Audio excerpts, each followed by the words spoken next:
and the whole thing is represented by tokens instead of a company that holds the IP or whatever. So I do believe the big difference between NFTs is some of these memes have been established and around for years or decades.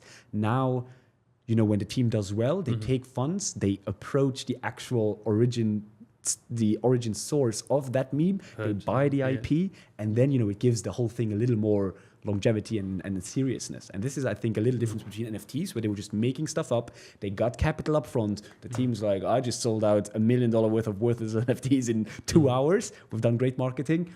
It's time to retire.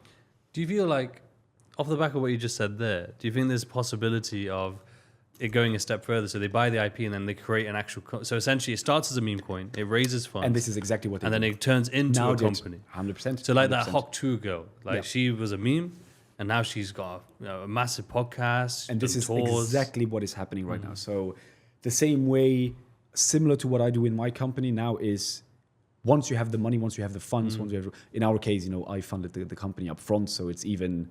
There's zero capital from initially externally involved, which is even more bullish for a community, because you can literally, I always compare it to walking past Steve Jobs' garage while he is just designing the iPhone or thinking about it.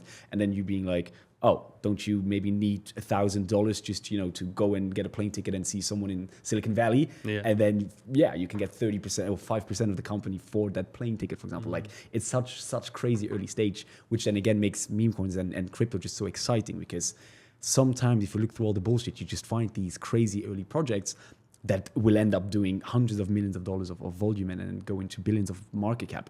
And this is when you hear these stories. I hit a times 1,000 on $200, right? Which is then still millions.